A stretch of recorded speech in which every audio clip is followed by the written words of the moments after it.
بسم اللہ الرحمن الرحیم۔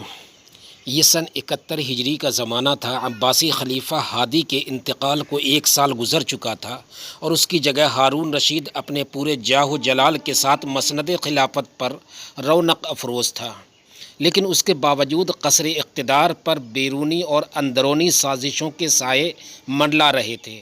ایسے نازک موقع پر ہارون رشید نے انتہائی ذہانت سے کام لیتے ہوئے دور دور تک جاسوسی کے جال بچھا رکھے تھے۔ حکومت کا یہ شعبہ اس قدر مضبوط اور مستعد تھا کہ اگر کوئی مخالف کسی تہخانے میں بند ہو کر بھی باغیانہ فکر سے کام لیتا تھا تو ہارون رشید کو اس کی خبر ہو جاتی تھی۔ پھر دیکھتے ہی دیکھتے شمشیر خلافت اس کے کاندھوں کا بوجھ ہلکا کر دیتی تھی۔ اس طرح اب تک بے شمار مخالفین حکومت تحتیغ ہو چکے تھے اور سیاسی انتقام کا یہ سلسلہ بدستور جاری تھا۔ ایسے سنگین لمحات میں امام شافعی رحمۃ اللہ علیہ بغداد کی طرف روانہ ہوئے، جہاں آپ کو ایک عجیب و غریب واقعہ پیش آیا۔ امام شافعی رحمۃ اللہ علیہ اپنے سفر نامے میں اس واقعے کی تفصیل لکھتے ہوئے فرماتے ہیں، میں نے بغداد کے دروازے میں قدم رکھا ہی تھا کہ ایک شخص جو عام سے کپڑوں میں ملبوس تھا تیزی کے ساتھ میری طرف آیا اور آتے ہی مجھ سے میرا نام پوچھنے لگا۔ ان کا رویہ بہت نرم تھا۔ میں نے جواباً کہا، میرا نام محمد ہے۔ تمہارے باپ کا کیا نام ہے؟ اجنبی نے دوسرا سوال کیا۔ وہ پوری تفصیلات معلوم کرنا چاہتا تھا۔ مجھے اس عمل پر حیرت ہو رہی تھی۔ ادریس شافعی۔ میں نے مجبوراً اس کے دوسرے سوال کا جواب بھی دے دیا، تمہارے مورث اعلیٰ کون ہیں؟ اجنبی کے سوالات کا سلسلہ دراز ہوتا جا رہا تھا۔ میں سوچ میں پڑ گیا۔ ایک لمحے کے لیے خیال آیا کہ میں خاموشی اختیار کر لوں، شاید اجنبی میری ذہنی کشمکش سے واقف ہو چکا تھا، اس لیے فوراً ہی بول پڑا، نوجوان گھبرانے کی بات نہیں، یہ اس شہر کی رسم ہے کہ جب بھی کوئی اجنبی یہاں داخل ہوتا ہے اس کے سارے حالات دریافت کیے جاتے ہیں۔ اجنبی کے لب و لہجے سے اب بھی نرمی کا اظہار ہو رہا تھا۔ میں اولاد مطلب سے ہوں۔ میں نے بلا جھجک جواب دیا، تم مطلبی ہو؟ اجنبی نے حیرت سے کہا اور پھر اپنی جیب سے ایک تختی نکال کر میری بیان کردہ تفصیلات لکھنے لگا۔ جب وہ اس تحریری کام سے فارغ ہو چکا تو یہ کہہ کر مجھے چھوڑ دیا، اب تم جہاں چاہو جا سکتے ہو۔ اس عجیب و غریب تفتیش سے نجات پا کر میں ایک مسجد میں پہنچا، نماز ادا کی اور سوچنے لگا کہ وہ شخص کون تھا اور یہ ساری معلومات کس لیے حاصل کر رہا تھا۔ یہ سوال بہت دیر تک میرے ذہن میں گردش کرتا رہا۔ آخر میں اس نتیجے پر پہنچ گیا کہ تفتیش بے سبب نہیں تھی۔ میرے ذہن کے کسی گوشے سے بار بار یہ صدا ابھر رہی تھی کہ عنقریب کوئی بات ظاہر ہونے والی ہے۔ یہ صورتحال میرے لیے پریشان کن تھی، مگر میں نے اپنے خدا پر بھروسہ کرتے ہوئے اس واقعے کو یکسر فراموش کر دیا۔ اگر کوئی سانحہ پیش آیا بھی تو وہی ذات میری دستگیری کرے گی جو اب تک مجھے مصائب و آلام سے نجات دلاتی رہی ہے۔ یہ سوچ کر میں اطمینان سے اسی مسجد میں سو گیا۔ میری طرح کچھ دوسرے مسافر بھی آرام کر رہے تھے۔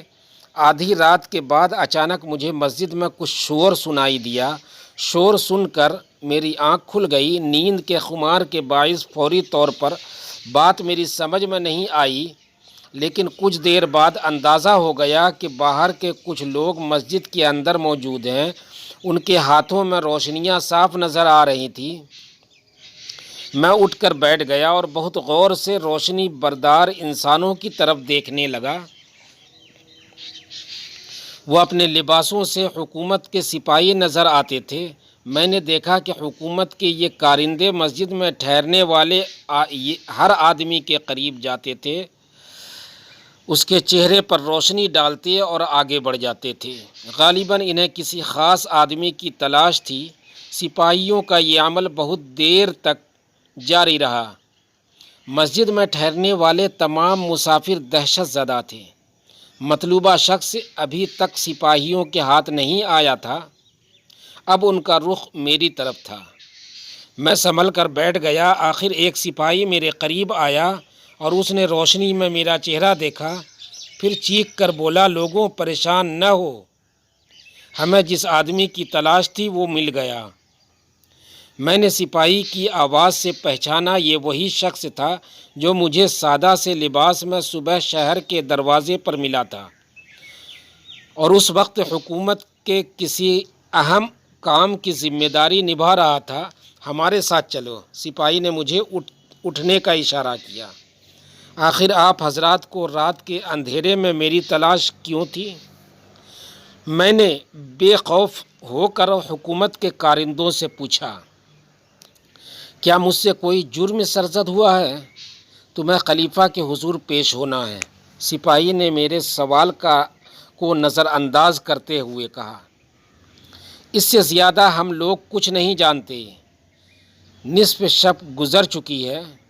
میں نے آہستہ سے کہا، سحر کا وقت قریب ہے، اگر میں نماز فجر کے بعد چلوں تو کیا یہ مناسب نہیں رہے گی؟ ابھی نماز میں بہت دیر ہے، سپاہی نے شگفتہ لہجے میں کہا۔ اس کی آواز سے خفگی کا اظہار نہیں ہو رہا تھا۔ ہم تمہیں فجر کی اذان سے پہلے ہی خلیفہ کے محل میں پہنچا دیں گے، وہاں اطمینان سے نماز ادا کر لینا۔ میں خاموشی سے اٹھ کر کھڑا ہوا اور سپاہیوں کے ساتھ مسجد کے دروازے پر آیا۔ باہر کئی گھوڑے تیار کھڑے تھے۔ ایک سپاہی نے مجھے اپنے گھوڑے پر بٹھایا اور ایڑ لگائی۔ ان عربیوں نسل جانوروں کی رفتار اتنی تیز تھی کہ ہوا سے باتیں کر رہے تھے۔ تھوڑی دیر بعد میں خلیفہ ہارون رشید کے محل کے سامنے کھڑا تھا۔ سپاہی گھوڑے کی پشت سے نیچے اترے، میں نے بھی ان کی تقلید کی۔ ایک سپاہی نے آگے بڑھ کر محل کے پہرے داروں سے سرگوشی میں کچھ کہا، پھر محل کا دروازہ کھول دیا گیا۔ میں حیرت زدہ سا قصر خلافت میں داخل ہو گیا۔ سپاہی نے مجھے ایک گوشے میں لے جا کر کہا، تم یہاں نماز ادا کر سکتے ہو، نماز سے پہلے وضو کرنا بھی ضروری ہے۔ میں نے سپاہی کو اپنی ضروریات کا احساس دلایا۔ وہ میری بات سنتے ہی ایک طرف چلا گیا اور پھر چند لمحوں میں پانی کا برتن لے کر واپس آ گیا۔ میں نے نہایت اطمینان سے وضو کیا اور پھر اذان کا انتظار کرنے لگا۔ آخر کچھ دیر بعد بغداد کے گلی کوچوں میں خوش الحال مؤذنوں کی صدائیں گونجنے لگی۔ مجھے ایسا محسوس ہوا جیسے کائنات کی ہر شے اپنے اللہ کی کبریائی بیان کر رہی ہو۔ در و دیوار تک رب جلیل کی تسبیح بیان کرتے نظر آتے تھے۔ میں نے نماز پڑھی، عافیت کی دعا مانگی اور ذکر الہی میں مشغول ہو گیا، یہاں تک کہ سورج نکل آیا۔ اب مجھے قصر خلافت کی بلند دیواریں دکھائی دینے لگی، در و بام دلکش و نقش و نگار سے مرصع تھے۔ مسلمانوں کا امیر ایک عالی شان مکان میں رہتا تھا اور بے شمار بندگان خدا کے گھروں میں افلاس کی گرد اڑ رہی تھی۔ ایک بار پھر میرے دل پر چوٹ سی پڑی، مگر میں نے جلد ہی اپنے جذبات پر قابو پا لیا۔ پھر مجھے دربار خلافت میں خلیفہ کے سامنے لے جایا گیا۔ میں نے عباسی خلیفہ ہارون رشید کو دیکھا۔ ان کے جاہ و جلال سے اہل دربار سجے ہوئے تھے، مگر میں نے دولت و اقتدار کا کوئی تاثر قبول نہیں کیا۔ جیسے ہی میری نظر ملت اسلامیہ کے حاکم پر پڑی، میں نے بلند اور پر اعتماد آواز میں سلام کہا۔ ہارون رشید کو میرا انداز گفتگو پسند آیا۔ انہوں نے خوش مزاجی کے ساتھ میرے سلام کا جواب دیا اور پھر مجھے مخاطب کرتے ہوئے کہا، تمہارا دعویٰ ہے کہ تم ہاشمی ہو؟ یہ کہتے کہتے امیر کا لہجہ بدل گیا تھا۔ لمحاتی خوش طبعی رخصت ہو چکی تھی اور خلیفہ وقت کے لفظوں سے حکومت کے رعب و جلال کی نمائش ہونے لگی تھی، مگر میں نے اقتدار کے ایسے تمام مظاہر کو یکسر نظر انداز کر دیا تھا۔ مجھے کوئی طمع نہیں تھی کہ میری زبان حاکم کے سامنے لڑکھڑانے لگتی۔ رسم خلافت نہیں بدلی تو میں نے بھی اپنے کلام کی روایت کو ترک نہیں کیا۔ اے خلیفہ، اللہ کی کتاب میں دنیا کا ہر دعویٰ باطل ہے۔ میری آواز بدستور بلند تھی۔ میرا جواب سن کر خلیفہ وقت نے مجھے بہت غور سے دیکھا۔ تمہارا سلسلہ نسب ابن آدم، میں نے اختصار سے کام لیتے ہوئے کہا، ہر انسان کی طرح یہی میرا سلسلہ نسب ہے، یہی میری پہچان ہے، یہ حوالہ ناکافی ہے۔ خلیفہ وقت کی آواز سے سارا دربار گونج اٹھا تھا۔ اپنا مکمل نسب نامہ بیان کرو۔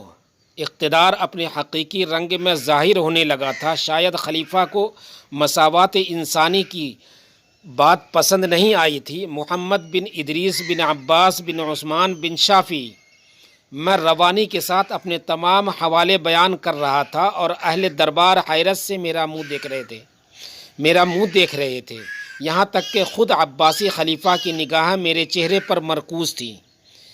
جب میں نے معتبر روایات کے ساتھ اپنا نسب نامہ سیدنا آدم علیہ السلام تک پہنچا دیا تو خلیفہ بے ساختہ پکار اٹھے، بے شک یہ فصاحت و بلاغت اور اولاد مطلب ہی کا حصہ ہے۔ خلیفہ وقت اچانک بہت زیادہ پرجوش نظر آنے لگے تھے، پھر مجھ سے کہنے لگے، نوجوان، کیا تم یہ پسند کرو گے کہ میں تمہیں مسلمان قاضی بنا کر اپنی سلطنت میں شریک کر لوں؟